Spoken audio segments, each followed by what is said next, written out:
Hello, Red Spotters. I'm your host, Kyle. With me in the flesh, not over Skype, is... Who am I again?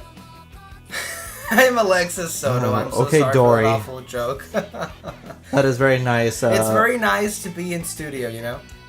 Yeah, we actually have our producer here, Julio. Say hi, Julio. Hi. And we're live at what studios, Kyle? We're live at Studio A. Well, we're not live. This isn't broadcast. Well, this is for the Barely News Crew purposes, this is Studio A, but otherwise known as the new Social Soto Studios. I'm sorry, I gotta plug myself in. Yeah, no advertisement for the Red Spotlight whatsoever.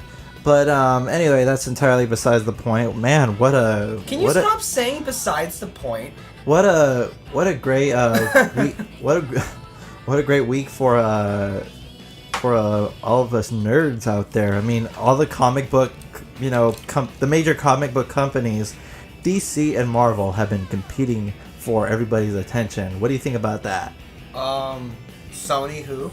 So yeah, it's kind of an embarrassment, really. I mean, we had all this different takes, there's no way that Marvel is struggling at this point. So, but DC needed some kind of, boost, some kind of, up the ante kind of thing. So it was great that they announced that 20 films. Wait, I'm brain farting today, guys. I'm sorry. We have films all the way to 2020. Am I correct?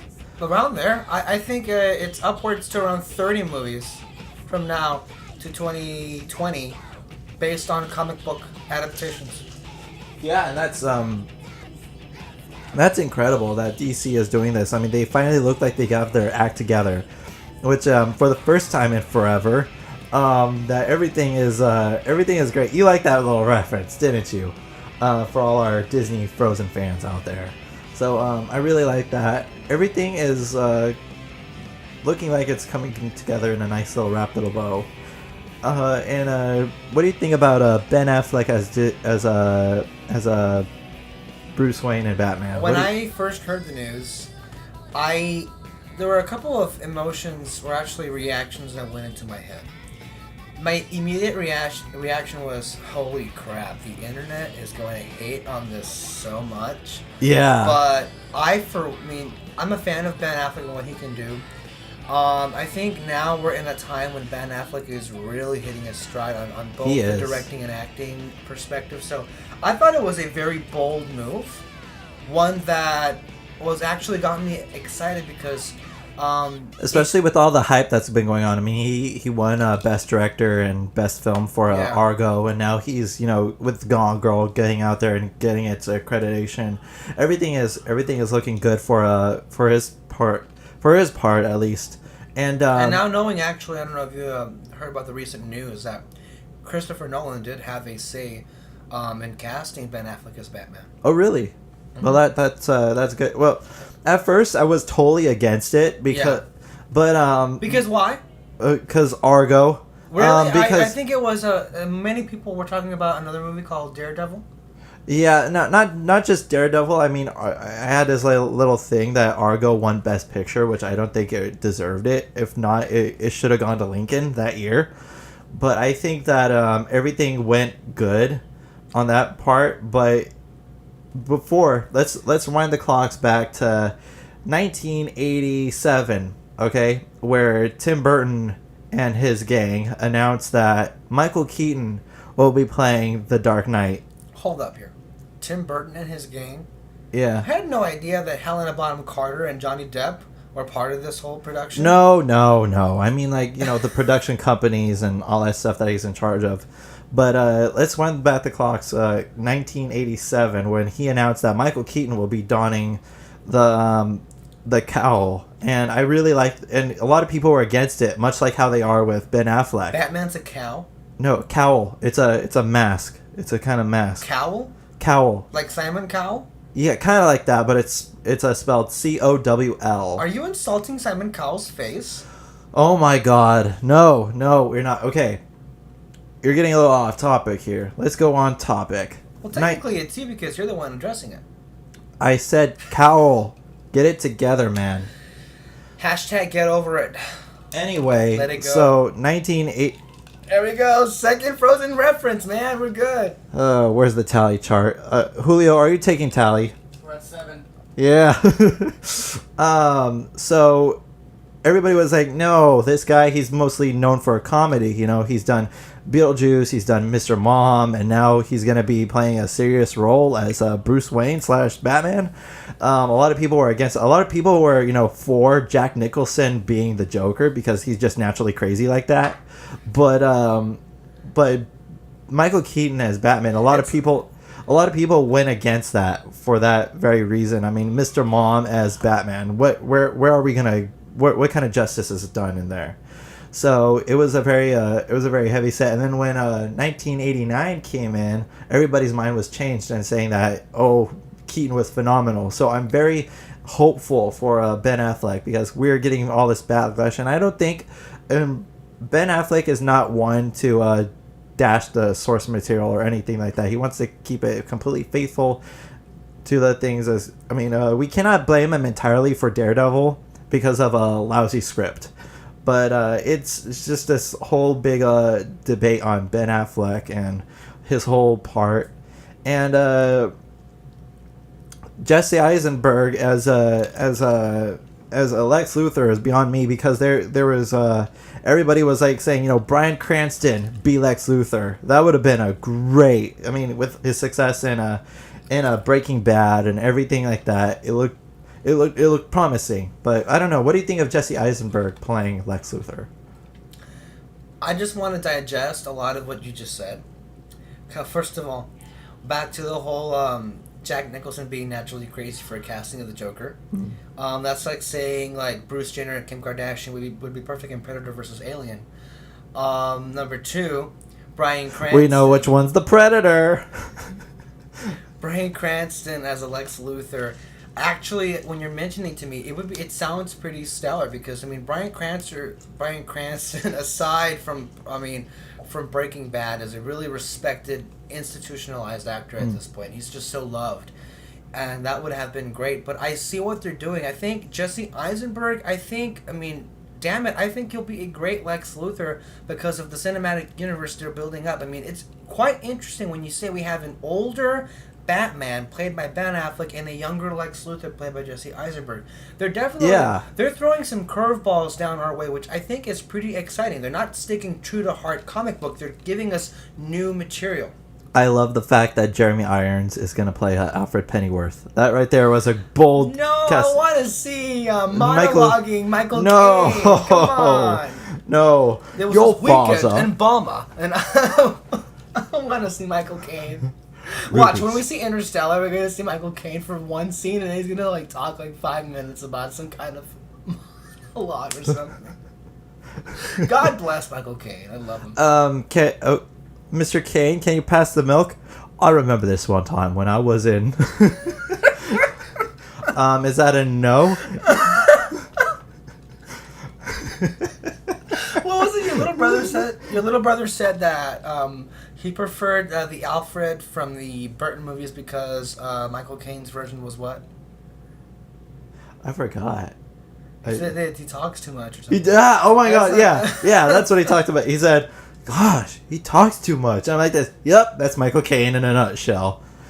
It's a guilty pleasure of ours. We love his, monologues and all that stuff. I mean, a Michael Caine movie, you're guaranteed a Michael Caine monologue, So that's great on that portion. Okay, we have other announcements of the casting choices. Okay, before we know that Wonder Woman is gonna get her own film, her own standalone film. Which that's substantial in itself, beating Marvel to the punch here for the first female-led superhero movie. Yeah, and that was a bold move on their part. What do you think about Gal Gadot playing? And stop it! I know what you're gonna say. Stop it! It's Gal Gadot. It's not Gal Gadot. I'm hearing that it's Gal Gadot, not Gal Gadot. She said in an interview that her name is Gal Gadot, so I'm gonna say Gal Gadot.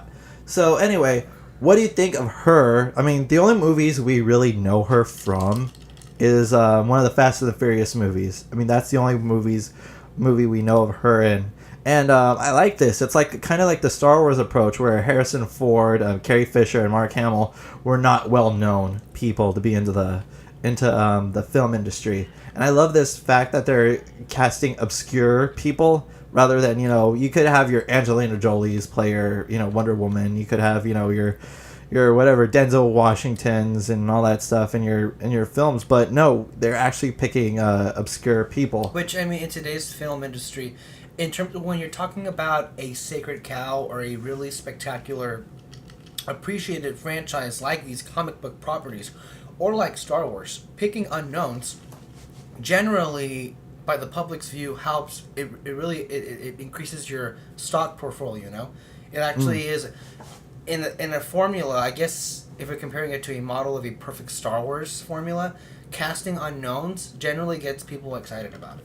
Yeah, I mean, we had we had established actors in the let's take the prequels for example. I'm using it in a positive enlightenment for once. We had big names in the prequels. We had Liam Neeson, Samuel L. Jackson, all Natalie them. Portman. Natalie Portman was kind of unknown at the point, during the Phantom Menace era. John Goodman.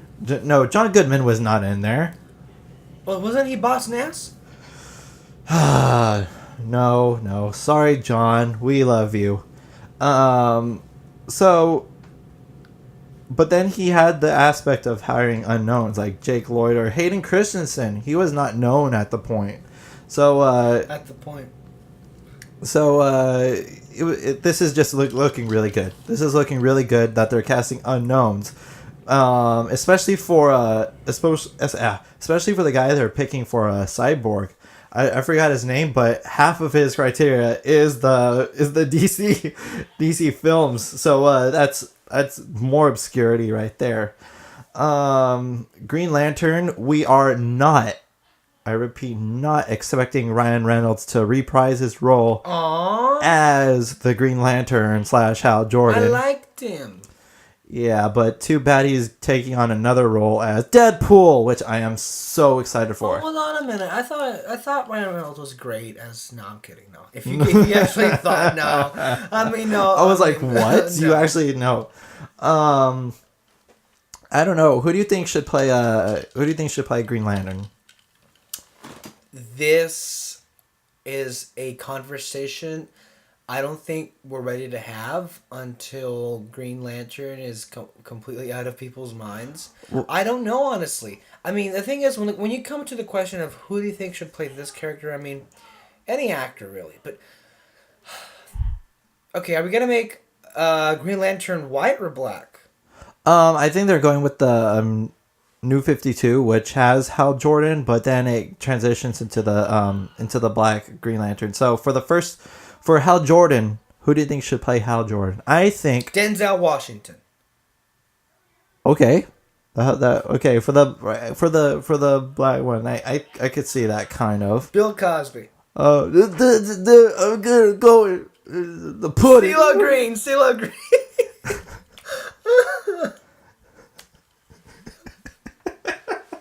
Will Smith, I'm calling it. I mean, hey, he'll come out with a rap number. The Rock is playing Shazam. Yeah, which was no, he's not playing Shazam. He's playing Adam. But he's in Shazam. Yeah. But I thought that was a really good choice.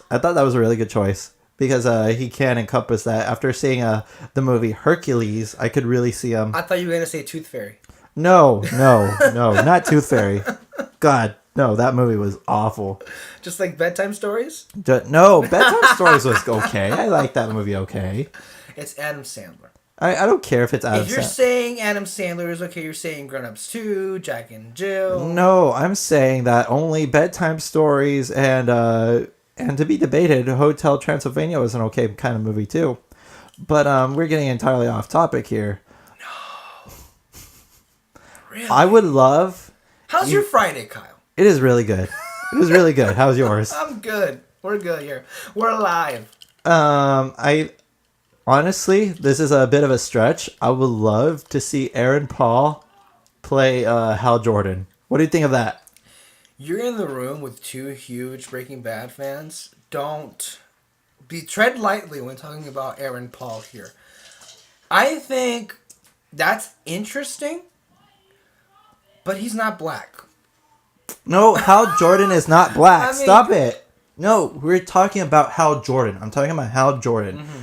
I think Aaron Paul should play Hal Jordan. Well, look, if I'm being realistic here, the biggest exposure to the DC cinematic universe or to anything DC was the Justice League animated series from the early 2000s, and the Green Lantern I was exposed to was African American, and I think.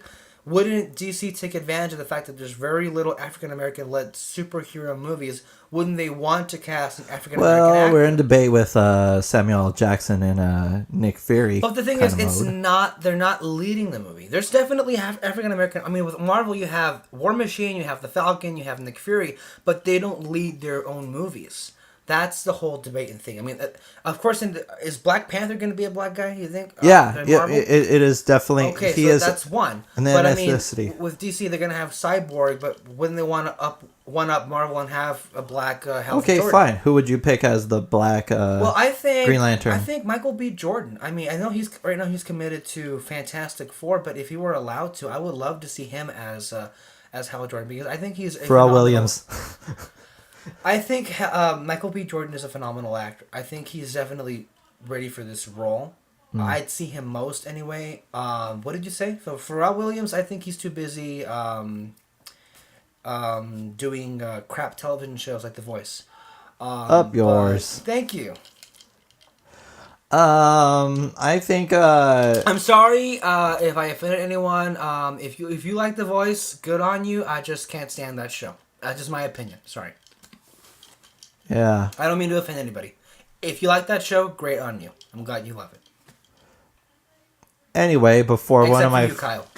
Thank you for that wonderful sentiment. What is his name? Idris Elba. Elba. I would love to see him play the Black Green Lantern. Really? Even though he is. Even though he is older. Yeah. Even though he is even though he's in a Thor and all that stuff, I would love to see him be the Black Green Lantern because I think once they're done with Thor, they may be done with him, and then he can move on, and that's very interesting. I think Idris Elba would be pretty interesting. You know who else? No, he'd definitely say yes in a heartbeat. Morgan Freeman. Yeah, heck yeah. That'd be a great pick. He might be old, but yeah, that would be. Did you hear they're gonna make Las Vegas too? You know, you'd be surprised, Kyle. A lot of people actually liked the movie. They actually enjoyed themselves. I didn't. It was like Hangover for old people. I just really didn't find any entertainment value. You didn't get into it. Yeah. It's like you couldn't buy it. Yeah, it was just. I thought it was a waste of talent. They had a lot of people that were good actors in there. I thought it was a waste, but either that, or I'm going on a bit of a long stretch. Chiwetel Ejiofor. You know what? That would be a great pick for Green Lantern. Chiwetel Ejiofor is one of those actors because aside from what he's primarily known for, 12 Years a Slave, he's been in blockbuster movies or in those kind of big budget movies. He's been in 2012, and he's also been in Serenity, the Joss Whedon film. And you haven't seen Serenity yet, but no, he was cutthroat as a villain. He's one of the things I remember. I knew him from 2012. He is that actor, and boy. I think Chiwetel Ejiofor would be great in a villainous role. Yeah. I would love to see him more in a villainous role, but for a Hal Jordan Green Lantern, I'd say, yeah. Yeah, he would be definitely, he'd be a very powerful, to balance off with Ben Affleck and Henry Cavill, I would love to see that. Just out of curiosity, who are we confirmed to see in Batman v Superman? It's just Wonder Woman, Aquaman, and who else? And, of course, Batman, and we have Amy Adams. She's coming back as but she's not a superhero. Lois Lane, but she is part of the cast though, and she is coming back from the. I thought she was busy with Enchanted too. No. So we have Idris Elba and we have Chiwetel Ejiofor. I would love that. Yeah, Gadot. She with the picture that was released of her, she looked really stunning in the outfit and I think she works as Wonder Woman. I think yeah. Yeah. As soon as I saw that image, I thought Yeah. this is gonna work. This is gonna because I was like, what are they gonna go with the whole patriotic kind of look that they did with before? But no, they're actually going for a more darker, more serious kind of undertone. I mean, her outfit was maroon color and all that stuff. So I was really, I mean, she has the tiara. The 5 different shades of maroon. Yeah. Not to go all BDSM on everything, but still, so far the DC part is looking very promising, very intimate, and I'm very looking forward to this. What do you expect of the Cyborg movie? I'm curious because from what I know of Cyborg, I've seen him from Teen Titans, in which you both have you've said this. We love to see a Teen Titans movie, but a Cyborg movie really fascinates me to see what they would do. Please bring back Deathstroke. That would be amazing. Suicide Squad. They're actually gonna be. Yeah, I heard about that, and I was really, Which would be like their counter to Guardians of the Galaxy on the Marvel side. yeah, because they're the level of obscurity. And there's actually, I'm very excited if we get to see Harley Quinn in that. Oh yeah, that would be a very good. And there's actually rumors that Margot Robbie from Wolf of Wall Street will be playing Harley Quinn. Really? Ooh. And I'm more I loved intrigued her in now. Wolf of Wall She Street. was fun. She was phenomenal. She's almost like the modern era of modern age Sharon Stone. So I really like that. I really like the whole aspect of the whole spiel. Let's go on to. Okay. If they are to do Teen Titans, who would you cast as Robin? Well, there's a couple of things about that. I don't know if you've heard, but there are rumors they may have Robin in Batman v Superman or in a follow Batman movie. The thing is, they may make him a female. Quite honestly, I don't mind that. And you know who's rumored to be up in the running for that? Who? Do you remember in the Hunger Games Catching Fire, do you remember the actress? Jenna Malone? Yes. Jenna Malone? Yes. Fangirl. I mean, it's kind of interesting to turn Robin into a woman, but Jenna Malone. Oh my god! I saw her in Sucker Punch, and she kicked ass. She kicked major ass in that movie. So I am actually very much looking forward to that. Because Jenna Malone, she has that kind of dark, sinister kind of thing, and she's a genuinely good actress. She's a good actress, and so I she's gonna be kick ass as Robin. I would very much like that. Starfire, who would you hire as Starfire? I don't know. Who has a cheery disposition? Julie Andrews. She has her own music number and everything.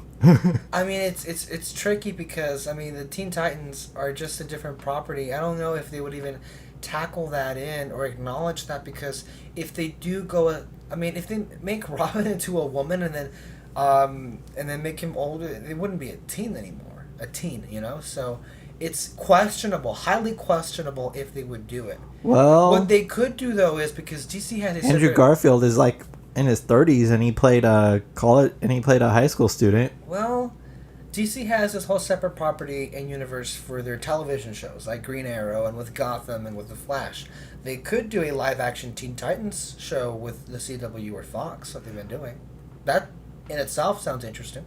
Because I'm not sure how the Teen Titans... Which I saw the first episode of Flash, and it was a really good pilot episode. And I've seen bits of Arrow, and Arrow looks really good, and I would love to see them incorporated into the DC universe. They won't, though. The thing is that they're separate. You can either have one Of course, Kyle can't have everything. It's not the thing. Look, it's not like Marvel's Agents of S.H.I.E.L.D. and the Marvel Cinematic Universe where they go hand in hand. These shows are meant to be not in the universe of the DC Cinematic Universe for a reason. DC said we're going to separate these two. Which I was going to say, I don't see Teen Titans fitting into this new DC cinematic universe, but it is a popular property and it could be effective on the TV side. Yeah, that would be a very interesting. Raven, who do you think? Okay, we didn't finish Starfire. So Raven. Starfire, we need to find. That's so Raven. I don't know. Because they. I'm going on a long shot here. Jennifer Lawrence. What do you think of Jennifer Lawrence? No. Or as Raven? No. No? No. Why not? I don't think Jennifer... That's not a role I'd see her in. If anything, Jennifer would probably be in contention for a Harley Quinn. A more fashionable or because she has the right level of over the top? Yeah. But I don't see Jennifer committing to this. And isn't she with Mystique on the X-Men? Yeah. But we're having Idris Elba play But I mean, Green assuming Lantern. once he's done with his contract. Yeah. I had a wonderful thought. For Raven, we cast Ellen Page. Okay. You see that? Yeah.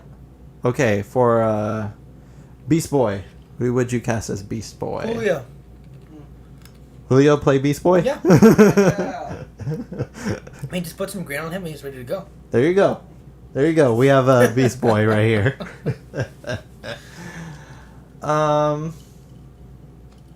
don't know. Who would you pick? I have no idea. We hire Kat Dennings as a Starfire. Okay, who was the girl? Who did the voice of Ahsoka Tano? Ashley Eckstein. Actually, you know what? And if you've seen her pictures of Ashley, she can be a very considerable Starfire. She looks like her. There you go. Bing, bing, bing. We have a winner. Of course, we have our Cyborg already. I guess that's it for the DC portion. Well, before we move on, I want to ask you the implications of all of this. Should we expect quality movies coming up with DC Cinematic Universe? I think so. I mean, a lot of people it's a give and take for Man of Steel, which is like the Green Lantern. Which is like Green Lantern. No, we're not considering that into the DC universe thing. But DC and Warner Brothers produced the movie. But it's funny. They thought they were going to get a sequel. It's funny. They thought they were going to get a sequel, but no, they just completely took a shit on that idea. That's like saying there's going to be a year 2 of the Barely News Crew. Yeah, which there will be, ladies and gentlemen. There will be. So stick around for that. I mean, if you haven't noticed, there's been an aggressive expansion throughout our media, social networking. So that's great that we're doing this. We're committing more time to the podcast with Red Spotlight Entertainment, which I'm loving. So thank you for that, Kyle. Oh, you're very welcome, mate. People here are loving this whole just genuality of this podcast, and I think I'm being very genuine by saying that I think it's great for movies that DC is doing this. Comic books are such rich source material for movies, and I think they will make their best attempt to make great movies. The thing is, like I said, they need, on the DC side, they need a Kevin Feige figure to run everything. But who would be a great producer, though? And that's a huge question. Kitsis and Horwitz? What? Kitsis and Horwitz, the guys who made Lost, Tron Legacy, Once Upon a Time. No? As long as Once Upon a Time? No, they're contracted with Disney, which is with Marvel, and then DC, it's simple 1, 2, 3 kind of thing. But yeah, they need their own figure. And when they have that, and once that figure is proven effective, as in the first movie after movie after movie, it's quality and quality, it's good. But it cannot be understated here. If Batman v Superman, it can go one of two ways. It'll be ultra successful or a complete bust. If it's a bust, everything we've just talked about, out the window. Yeah. But it's a lovely thought, though. If it's successful, they would have created their. I'm loving what they're doing. They're not entirely following the Marvel strategy when they have each superhero get their own movie. Mm-hmm. They're just introducing movies where they have several getting introduced at once and then branching them out through different movies. Which I love, by the way. Everything doing a different perspective on things, a different running of it. They're running the clock sort of backwards on this. Yes, and I love that. And it's high risk but very high payoff. Yeah, so I'm very much looking forward to the DC lineup. We didn't even mention those Justice League movies. Part 1 and Part 2, which will be directed by Zack Snyder, which directed Man of Steel. And I think he's directing Batman v Superman. Yeah. Wow, I mean, just imagine that history. If Batman v Superman ends up... One thing, though, I love how Warner Brothers predicted themselves slating Batman v Superman for 2016 in their Warner Brothers produced movie I Am Legend, because when you see that on Times Square, literally the poster for I Am Legend predicted. Is there on that date, 2016. So I wonder if it coincidence. I think not. So I want to say is that I have high hopes and I'm excited. High hopes. Anyway, speaking of the Disney side, let's get to Marvel. I'm going to show you something beautiful. Everyone screaming for mercy. You want to protect the world, but you don't want it to change. You're all puppets. Tangled in strings.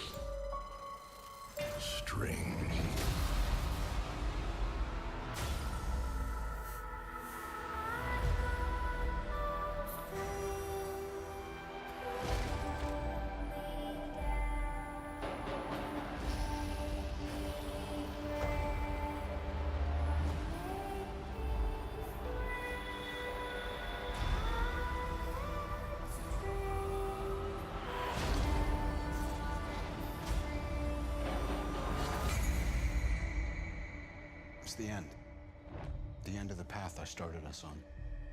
Nothing lasts forever.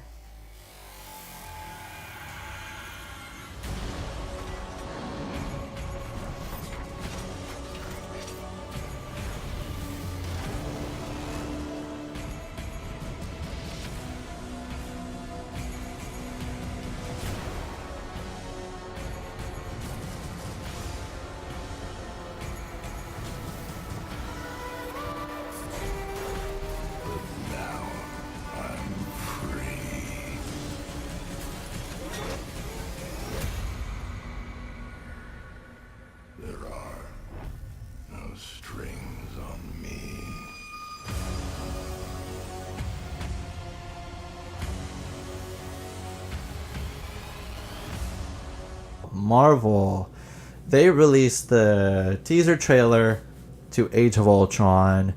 Let's just say Ultron went full Pinocchio on us. Did you expect that piece of soundtrack? Did you recognize that piece of soundtrack? I did not recognize it until you pointed it out to me, because believe it or not, I've not seen Pinocchio. I really want to see Pinocchio, but it's a Disney classic, I could just imagine the way it was in the movie and the way it was transformed in the trailer, and I didn't need to know where it was from.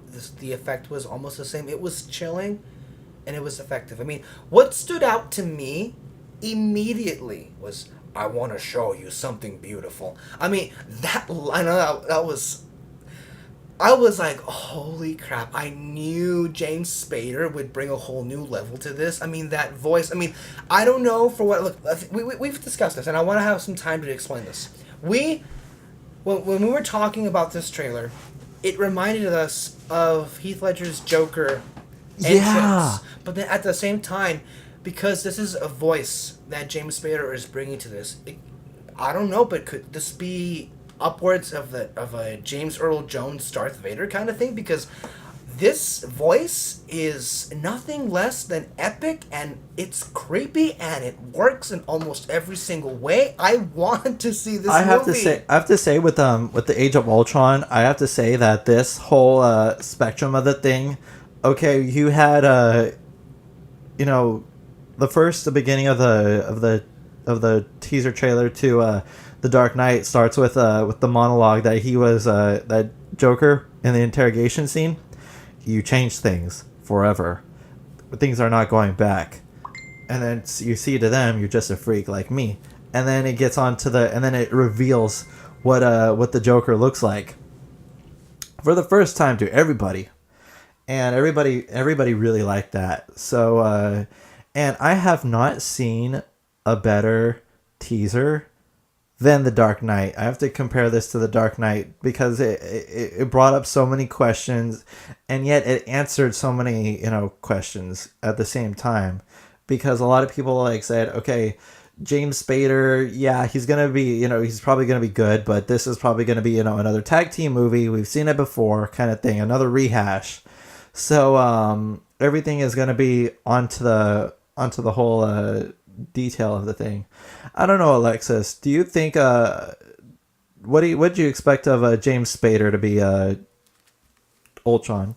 I was excited for it because when they first announced James Spader, it's like I see what you guys are doing there because I know that James Spader is known for all these outlandish roles. Right now, he's on NBC's The Blacklist and everything. And which, by the way, I did my homework before we did this. Mm-hmm. Congratulations. Yeah, it's always good, to do some prep work for when you're doing an actual professional I thing. saw the pilot episode of The Blacklist, and my God, I could see why they casted James Spader as the villain because he has this, murkiness and all that. He's almost like a catfish, Yeah. He's behind murky waters and all that stuff. So I really like how they picked him specifically to be the next one. I think possibly, it looks impossible from the surface, but I think he's going to one-up when they Tom Hiddleston as Loki. I think so. When they first announced James Spader, I had an idea of what I wanted to see from him in the movie.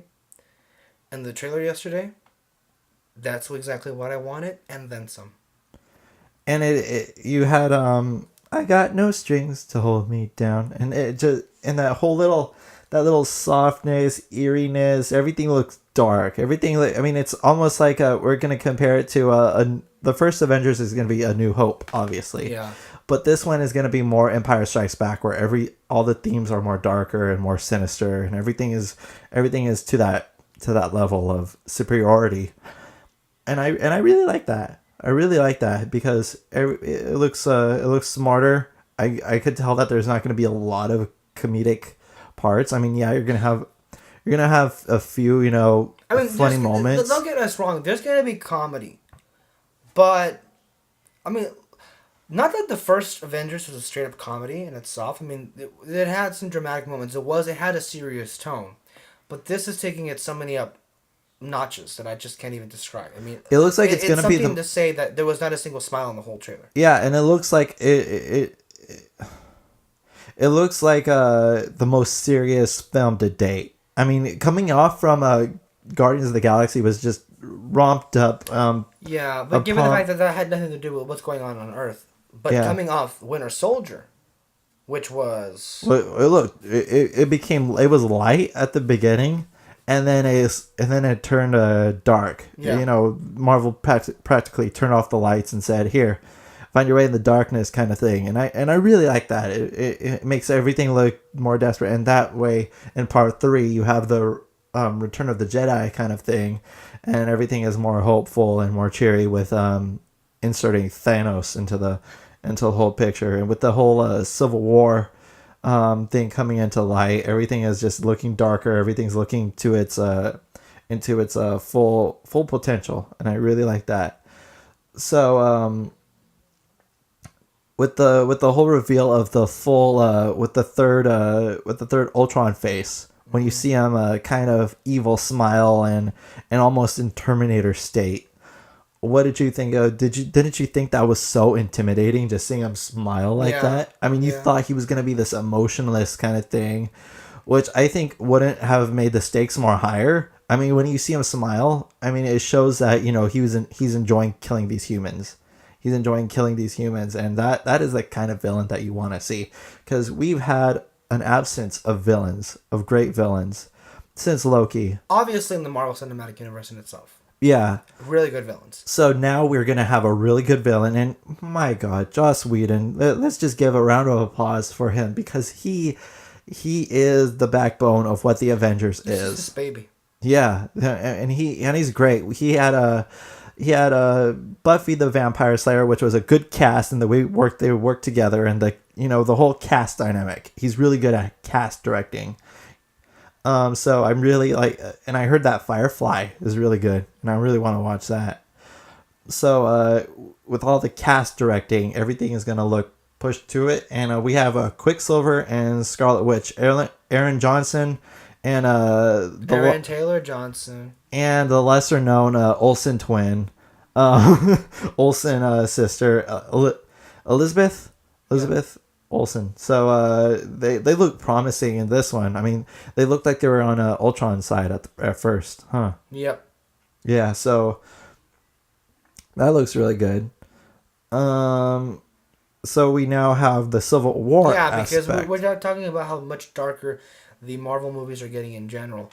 Civil War, I mean, what we're seeing is this movie in itself will lead up to the Civil War plotline in which Captain America 3 takes place, which is highly rumored that RDJ is in final negotiations to star as Iron Man in Captain America 3, where he may assume a more antagonistic role, which has credence to the whole Civil War comic book plotline in which Kyle will kindly describe what happens. Because, we are now coming at the end of the Age of Ultron story arc.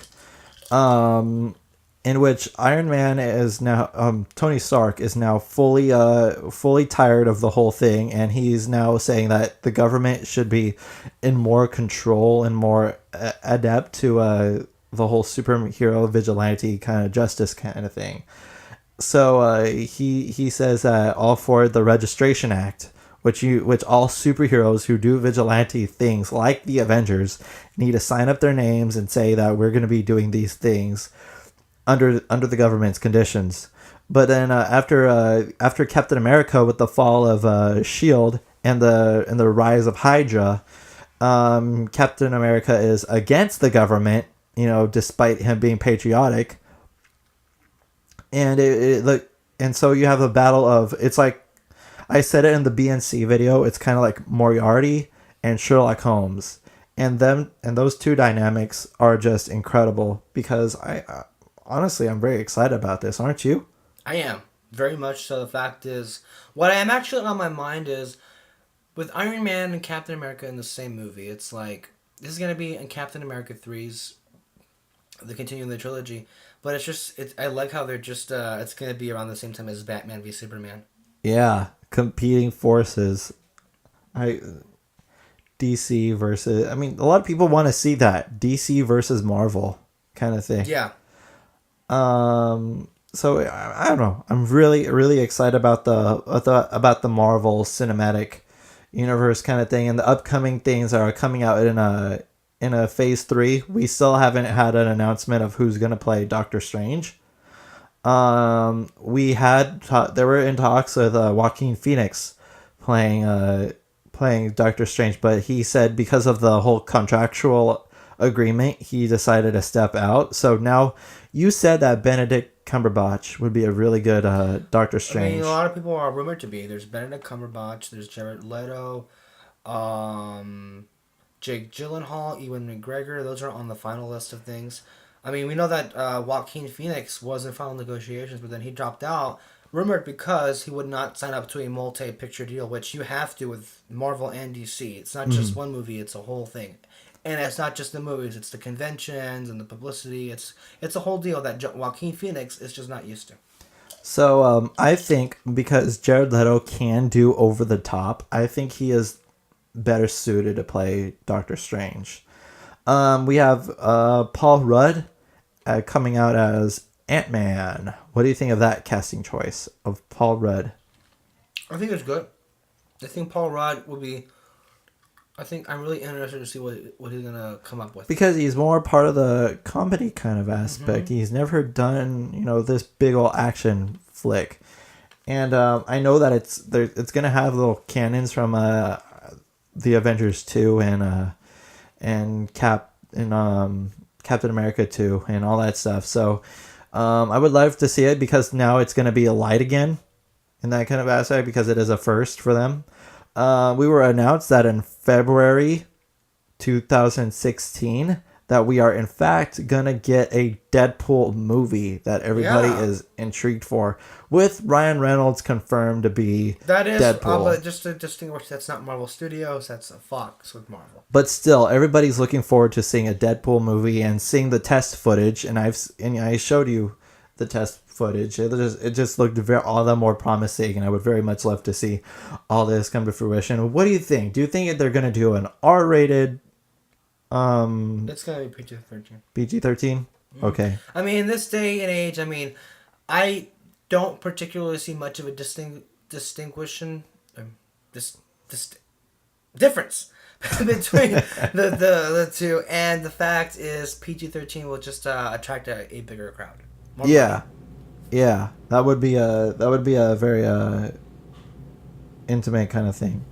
So we have Deadpool coming out. We have X-Men Apocalypse. I think that's gonna be coming out next with in that kind of area. From what I know, Amazing Spider-Man 3 and the Sinister Six are put on hold for right now. So what do you think of having Spider-Man in the Civil War? I think most fans, including myself, would be all for it if there would be. But the thing is, it's just impossible unless there would be a concise agreement between Marvel Studios, Disney, and Sony and everything. I mean, it just depends on what Marvel really wants to do. I think Marvel really wants, at some point, all of their characters back. And Sony, as a company and their movie division, they're really suffering. And the fact is, are they willing to gush a lot of money to keep them afloat just to have Spider-Man in this movie, or will they just wait the game and wait until the contract is up and then just buy back the rights? I think if Sony is smart, they'll sell the rights to Spider-Man. But it's not just they sell, not coordinate with Marvel to make a movie, because the rights are not going to be up for quite some time, not in time to make Civil War. And if they were to coordinate with Marvel, the fact is, Kevin Feige and Marvel Studios would say, "This is our cinematic universe. We have final say so." Kind of like a Saving Mr. Banks kind of thing. Yeah. Would they agree to that? Would they agree to that? I think if they're smart, they would. I think if they're smart, they would, because they're, quite frankly, they, like you said, they are suffering. They are suffering. They are needing this kind of money deal, and all the chips are laid down to where they could actually make a few bucks off this, and do off with their projects right here. Whoa. Anyway, we are now the top of the hour. We have talked. For 46 minutes. 46 minutes. I think we could run it. Okay. Let's go into TV.